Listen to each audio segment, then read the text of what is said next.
So it's interesting to me that you say that you look at what he made, and that tells you, and I'm sure the team, how likely he is to sit out, right? Because he's cool. He can sit tight for a year. So why did he play last year if he did it? Because he hadn't had that payday yet, right? His whole career earnings to that point, maybe $3 or $4 million, $5 million, something like that. Then last year he makes 20-something million. Now all of a sudden he has the war chest to say, wait a minute, I'll just sit out. So now that changes the leverage, right? Okay, so that's the first thing. The second thing is, how good is Lamar Jackson? I just want to remind people, he had a fourth-quarter lead. The Ravens had a fourth-quarter lead in every game he played this past season. Fourth-quarter lead. That means you could beat anybody you could beat everybody with Lamar Jackson. And then finally, Key, it seems to me when you look at it, they don't want to treat him like who? Deshaun Watson, right? They want to treat him like Kyler Murray or Russell Wilson. So why is Deshaun Watson different? He's different because once it was clear that he was not going to remain with the team, he became essentially a free agent in that he went to the highest bidder. So other teams are going, yeah, that was a different story. Cleveland was desperate for a quarterback. They paid him like a free agent. Well, so time out. So if I stay here and don't give you any problems, you're going to pay me $180. But if I cause a problem and make you trade me, I get $230 plus. We'll see. Because once he hits the market as a tradable asset that they're like, yes, we're moving on, why wouldn't he get treated just like Deshaun Watson? Well, the feelings will be it'll be bad feelings at that point, though. If they tag him with the non-exclusive tag, the Ravens can match that non-exclusive tag. So, in other words, if they non-exclusive tag him opposed to the normal franchise tag, he can now go to the New York Jets. And the New York Jets could say, we're going to give you $340 million of guaranteed money because our owner's flush. He's got more cash than know what to do with. He takes that back to the Ravens and say, well, look, I got $340 million fully guaranteed. What do you want to do? Well, we're not going to pay it. We want 2 first-round picks. We want a third. We want a fourth. And the Jets can say, we're going to do it. Mm-hmm. That's that Deshaun leverage right there. Well, he doesn't have to get into a tit-for-tat argument back and forth with the team. He could just say, put the non-exclusive tag on me because I'll show you my market. Yeah, I'll shop it. Let's not make it about opinions. Let's see what the market has to say. Let's see what it is. Yeah. I bet you they won't do that, though. If they did, what would the market say?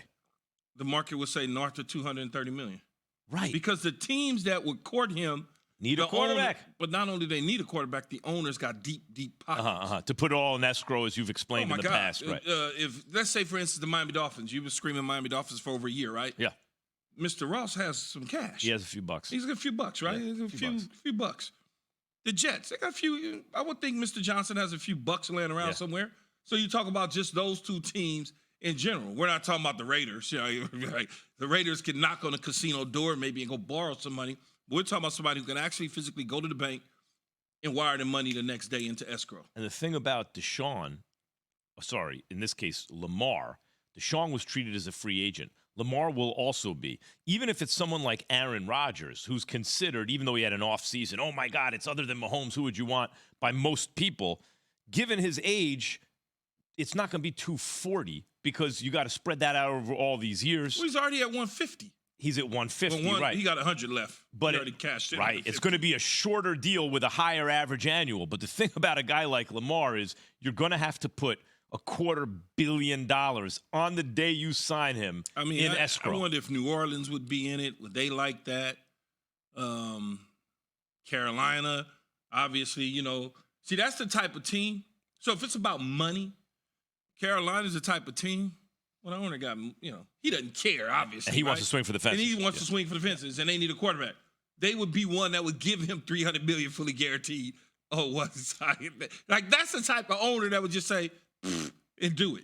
Now, there are, right now about Lamar, questions about his durability. They have no option, really.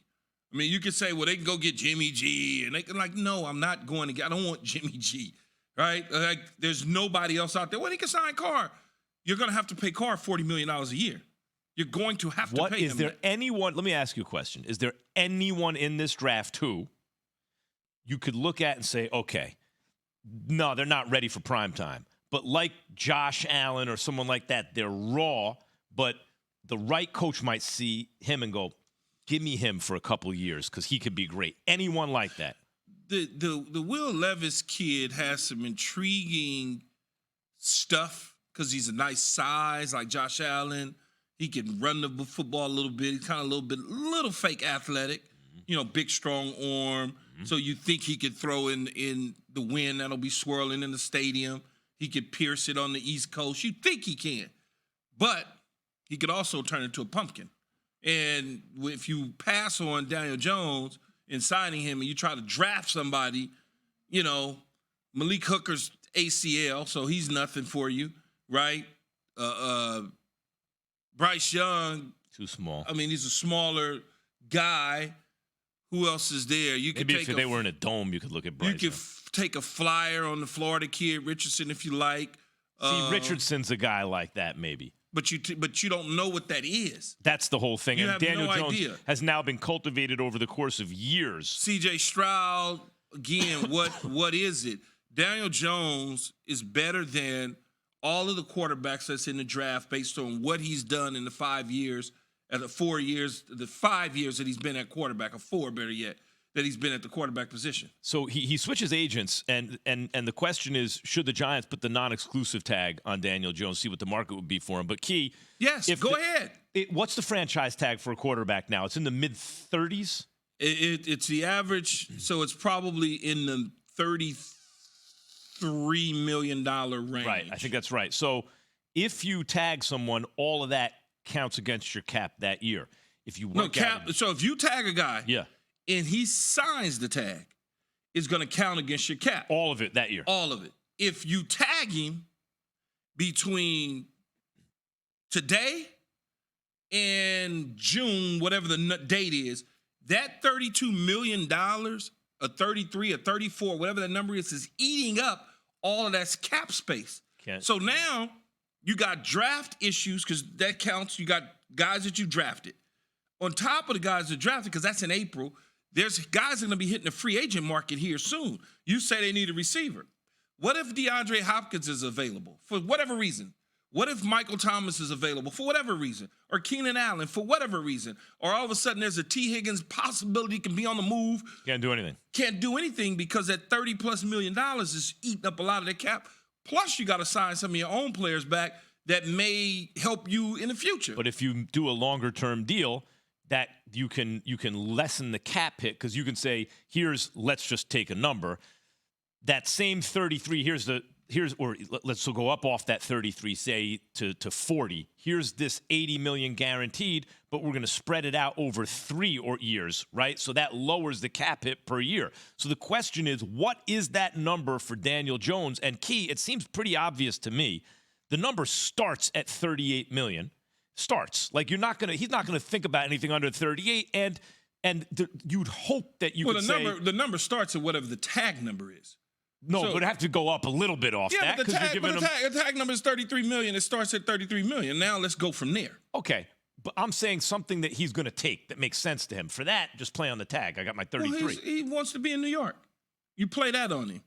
Look, we drafted you. You want to be Eli. Eli, talk to this kid. Let him know what the hell's going on. Except he just left the agent that was the Eli's agent, and he went with another agent. So my thing is, that's a bad deal, dude. If I'm the Giants, I'm thinking, would he take 75 guaranteed over 3 years? So he's got more than twice the tag, a lot more. 75 guaranteed over 3 years is only $25 million a year. No, it's guaranteed because then you put on top of that another whatever, so you get it up to 100 and whatever you need to get it up to. You get it up to 120. What's his base salary gonna be? Whatever it is, the cap hit is the guarantee is 70 or 75, and the whole thing is 100. But I need to average. But I need to average real. I need $40 million a year guaranteed. However you want to give it to me for those. For how many years? For those 3 years. So you want 120 guaranteed? No, so now we got to do a 4-year deal. It's not a matter of what I want. It's a matter of what you're going to give me. Because if you don't give it to me, you're going to be with Jimmy Garoppolo. This is what I'm saying. So the Giants are hoping, man, what if we give them 75 or 80 over 3 years? That's the guarantee, and then we add it up with the extra non-guarantee money. But the reality is, that's what I'm saying. The average. Just think about this. Just think about the first 3 years average. Yeah. I need at least 40 times 3 but on the average. of guaranteed money. And what that means is it's a 4-year deal already. Or else the cap hit goes up, not down. You can make it a 20-year deal. Exactly. I don't give a damn. Yes. All I'm asking for is 40 times 3, guaranteed for 3 years. And I think the Giants are probably thinking more like, how about 40 times 2 over 3 years? We won't get that done. That's not going to get it done. And Key, it's not going to get it done. Key, it seems to me that's why he's switching agents, right? Just not going to get it done. How are you expecting for me to be a star quarterback, whether you believe I'm a star or not, in the city of New York, where the athlete makes more money than any other state in sports? It's more expensive, too. It's New York. I got to get paid. I'm the star quarterback of the New York Giants. Yeah. Come on. So do you sign, knowing that that's the reality, you signing Daniel Jones or not if you're the Giants? What I would do is probably franchise tag Saquon Barkley. Mm-hmm.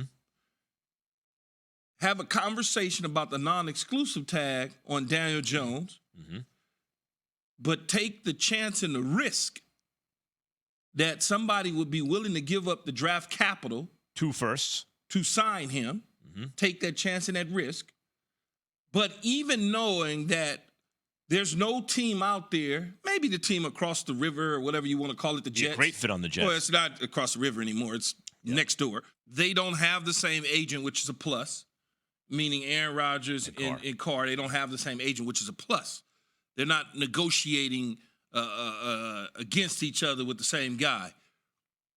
And I keep trying to convince you as much as I can, knock you upside your head, Max, to get you to understand that Carr's really good, man. I think Carr's solid. You know, people out there. I don't know about really good, but he's solid. Man, he's really good. He's had a bad stretch with Josh McDaniels. He's a top 15 quarterback. See, I don't see 14 guys better than him. Oh, I also don't think you could say. I think there's probably like 8 or 10 guys definitively better, and another 4 or 5 guys you could argue, but maybe I would take them before him. But yeah, he's good. The Jets brass even said they think they can win a championship with him. So what does that mean? Key, I'm arguing for I think Carr is a better option for the Jets than Aaron Rodgers. Well, because you don't have to give up as much, and also you probably have him. Like, look. I mean, you can keep your draft picks. Keep your draft picks and probably keep another $30 million in your pocket per year. I don't care how good a quarterback is. I don't care how good the team is. Odds are you ain't winning the Super Bowl in any given year. It's hard. There are a lot of other good teams too, right? Absolutely. So it's really, if you think you have a really good team, how many bites at the apple are you going to get? Rodgers maybe gives you 2 bites at the apple right now. Right? If Rodgers, if I didn't have to give up then you get then I want Rodgers. Of course, because he gives you a premium. But what I'm saying is, because he's got 4 good years left in him. Let's say 2 will be with the Jets if they work it out, right? Those are the 2 prime years left. Let's say. I don't know, man. Dude can play. Okay, maybe, but he's pretty bad. If it's 2, if you're being conservative, saying it's 2, and let's say he gets to an AFC Championship game and loses, right, which is a good year. That's it. Now you're out the draft picks. But I think if you have 5 or 6 bites at the apple with a guy like Derek Carr, if you get him in there and he's there for the long run, because he's much younger than Rodgers. But I don't think you're going to get 5 or 6. How many you get with Derek Carr? You might get 3. And then what? He's done? He's probably got 3 of those Derek Carr years left in him. So you're saying the height at which a quarterback hits suggests he can play longer because he has more way to fall, right? Yeah. So Derek Carr doesn't have as long a way to fall as Rodgers. Once he starts declining, it'll be over quick. Aaron Rodgers at the premiums probably got 4 years left. Derek Carr is probably a 3-year, and the reason is because they're going to get tired of him. Because the whole narrative is going to catch up to him if he doesn't hit pay dirt immediately. Because they don't have time to wait on him. They're not going to get tired of Aaron Rodgers. Oh, I might retire. I don't know. Well, that's different, though. I'm talking about his ability on the field. I might retire. Come on, Ed, I'm already tired of it. Like, he hasn't even gotten to New York. See, if he came to New York and did that, then it would really be a problem. Thanks for watching ESPN on YouTube. For live streaming sports and premium content, subscribe to ESPN+.